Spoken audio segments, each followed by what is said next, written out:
नमस्कार मंडळी, श्री स्वामी समर्थ. मी अनिता आपलं आपल्या चॅनलवरील आणखी एका नवीन व्हिडिओमध्ये मनापासून स्वागत करते. तर सध्या चातुर्मासाला सुरुवात झालेली आहे. तर या चातुर्मासामध्ये आपण वेगवेगळ्या प्रकारची व्रतवैकल्ये करतो, देवदेवतांच्या उपासना करतो. तर असेच या चातुर्मासामध्ये केले जाणारे एक अगदी साधे सोपे व्रत म्हणजे गोपद्म व्रत. तर या व्रताविषयी आपण माहिती बघणार आहोत. तर गोपद्म व्रत हे 4 महिने केले जाणारं व्रत आहे. तर प्रामुख्याने चातुर्मासामध्ये हे व्रत केलं जातं. तर मग या व्रताची सुरुवात कधी करायची, यात किती दिवस करायचे, हे व्रत कसे करायचे, त्यानंतर उद्यापन कसं करायचं, याविषयीची सर्व माहिती या व्हिडिओमध्ये आपण बघणार आहोत. सगळ्यात अगोदर आपण या व्रताचे फायदे किंवा लाभ काय आहेत ते बघणार आहोत. कारण या व्रताचे फायदे जाणून घेतल्याशिवाय आपण हे व्रत करणार नाही. तर सुरुवातीला आपण या व्रताचे काय फायदे आहेत ते बघूया. तर या व्रताचे खूप सारे फायदे आहेत व अगदी कमी वेळेमध्ये होणारे पण फायदेशीर असे हे व्रत आहे. घरात सुख शांती नांदावी तसेच आपल्या सौभाग्यामध्ये वृद्धी व्हावी यासाठी असंख्य महिला हे व्रत चातुर्मासामध्ये करत असतात. तर भगवान विष्णूंना समर्पित असे हे व्रत आहे. भगवान श्रीकृष्णांनी आपली बहीण सुभद्रा हिच्यावर जेव्हा संकट आले होते तेव्हा सुभद्रेला सांगितलेले हे व्रत आहे.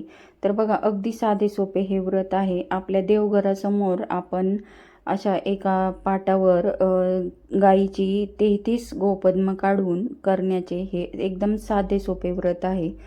तर बघा, या व्रताला नेमकी सुरुवात कधी करायची, तर देवशयनी आषाढी एकादशीपासून, म्हणजेच आषाढी एकादशीला देवशयनी एकादशी असे देखील म्हणतात.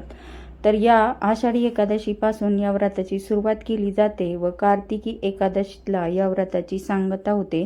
असे 4 महिने केले जाणारे हे गोपद्म व्रत आहे. आषाढी एकादशी तर आता होऊन गेली आहे, पण जर आषाढी एकादशीला आपल्याला जर हे जमले नाही तर गुरुपौर्णिमेपासून ते त्रिपुरारी पौर्णिमेपर्यंत हे व्रत केलं जातं.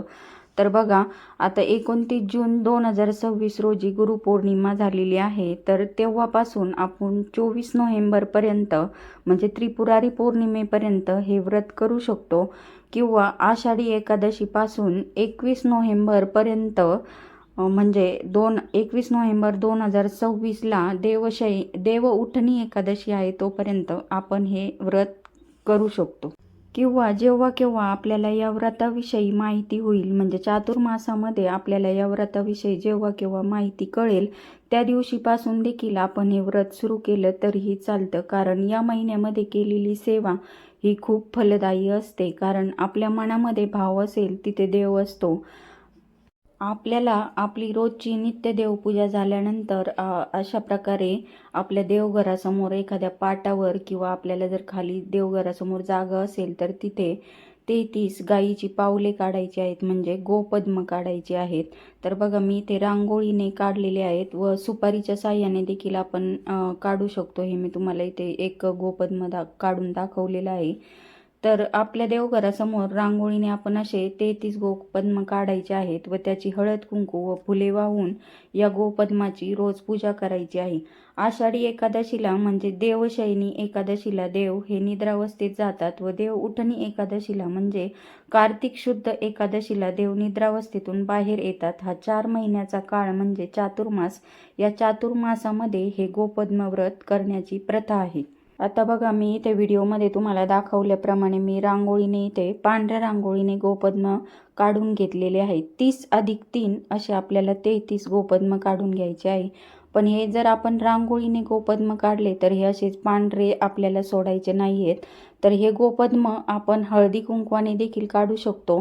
पण रांगोळीने जर काढले तर त्यामध्ये अशा प्रकारे आपल्याला रंग भरायचा आहे. ते तसेच पांढरे ठेवायचे नाही आहेत. अशा पद्धतीने आपल्याला 33 गोपद्म काढून घ्यायचे आहेत. रोजची देवपूजा झाल्यानंतर आपल्याला ही छोटीशी आपल्याला गोपद्माची सेवा करायची आहे व दुसऱ्या दिवशी हे गोपद्म स्वच्छ करून आपल्याला पुन्हा गोपद्म काढायचे आहेत. अशा प्रकारची ही 4 महिन्याची गोपद्माची आपल्याला सेवा करायची आहे. या व्रतामध्ये आपल्याला उपवास करायची गरज नाही. तर बघा, अशा पद्धतीने मी गोपद्म काढून घेतलेले आहे व भगवान बालकृष्णाची मूर्ती जर आपल्याकडे असेल तर ती देखील आपण या पूजेमध्ये ठेवू शकतो.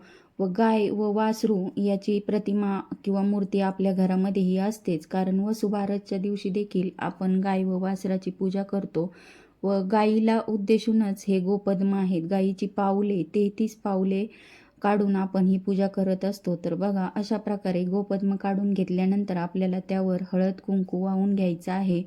त्यानंतर फुलं देखील वाहून घ्यायची आहेत व थोड्याशा अक्षता देखील आपल्याला इथे अर्पण करायच्या आहेत. अशा पद्धतीने अगदी छोटीशी कमी वेळेमध्ये होणारी ही सेवा आहे.